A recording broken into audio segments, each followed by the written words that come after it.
یہ کہانی ایک گاؤں کی ہے جہاں ایک عورت بچوں کے ٹوائز بیچا کرتی تھی۔ اس کا گھر گاؤں سے تھوڑا ہی آگے ایک ویران جگہ پر تھا۔ وہاں بچے بہت شوق سے اس کے ٹوائز کے ساتھ کھیلا کرتے تھے۔ گاؤں سے تھوڑا ہی آگے ایک بہت بڑا پارک تھا جہاں بچے تقریباً ہر روز جا کر کھیلا کرتے تھے۔ وہاں بہت سے جھولے بھی تھے اور اس عورت کی دکان بھی وہاں سے کافی قریب تھی۔ وہ عورت ذرا بوڑھی سی تھی اور اس گاؤں میں آئے ہوئے اسے صرف 4 مہینے ہی ہوئے تھے۔ ایک دوپہر کی بات ہے، اس پارک میں روز کی طرح کافی سارے بچے کھیل رہے تھے کہ اس دوران وہاں پر بارش شروع ہو گئی۔ بچے بہت خوش ہوئے کیونکہ وہ گرمی کی بارش میں نہا رہے تھے۔ ادھر ان کے والدین بھی ان کو بلا رہے تھے اور پریشان ہو رہے تھے۔ یوں شام ہو گئی، سب بچے اپنے اپنے گھر چلے گئے، لیکن اس گاؤں کا ایک بچہ غائب تھا۔ اس کی وجہ سے اس کے والدین کافی پریشان تھے۔ ایک ہفتہ گزر گیا لیکن اس بچے کا کچھ پتہ نہیں چلا، اور ایک ہفتے کے بعد گاؤں سے ایک اور بچے کے غائب ہونے کی خبر ملی۔ یوں اس گاؤں میں آہستہ آہستہ بچے غائب ہونا شروع ہو گئے اور اس گاؤں میں کافی دہشت پھیل چکی تھی۔ تمام بچوں کے والدین پریشان تھے، کسی کو کچھ سمجھ نہیں آ رہا تھا کہ یہ سب ہو کیا رہا ہے۔ اس گاؤں میں ایک سمن نام کا لڑکا بھی رہتا تھا جو کافی انٹیلیجنٹ تھا۔ ایک دن اس نے ایک بچے کو اسی بوڑھی عورت کی دکان پر جاتے ہوئے دیکھا، لیکن کیونکہ حالات کافی خراب تھے تو اس نے سوچا کہ جب بچہ اس بوڑھی عورت کی دکان سے واپس آئے گا تو وہ اسے اس کے گھر حفاظت سے چھوڑ دے گا۔ بچہ اس عورت کی دکان سے واپس نہیں آیا، یہاں تک کہ 15-20 منٹ گزر گئے۔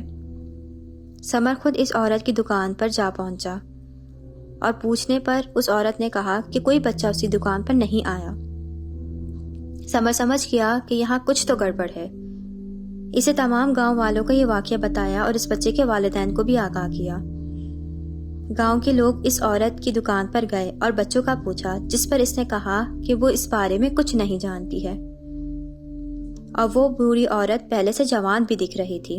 گاؤں والوں کو اسی عورت پر شک ہوا، مگر وہ وہاں سے خاموشی سے چلے گئے اور اسی عورت کے گھر جا پہنچے اور وہاں کی تلاشی لی۔ گاؤں والوں کو وہاں پر کئی قسم کے خطرناک ہتھیار ملے۔ وہاں ایک انہیں بوتل بھی ملی جس کو کھولنے پر پتہ چلا کہ اس کے اندر کافی سارا خون رکھا ہوا ہے۔ گاؤں والے سمجھ گئے کہ بچوں کے اغوا ہونے کے معاملے میں اسی عورت کا ہاتھ ہے۔ انہوں نے اس عورت کو اس کی دکان سے پکڑا اور رسیوں سے باندھ دیا اور سچائی بیان کرنے کو کہا۔ اس عورت نے اپنا جرم قبول کر لیا۔ اس نے بتایا کہ وہ اصل میں ایک ڈائن ہے جو بچوں کا خون پی کر زندہ رہتی ہے اور جوان بھی رہتی ہے، اور بچوں کا خون پی کر ان کی لاشوں کو جلا دیتی ہے۔ یہ سن کر سارے گاؤں والے بہت غصے میں آ گئے۔ انہوں نے اس ڈائن کو جلانے کا فیصلہ کیا اور پھر اسے جلا دیا۔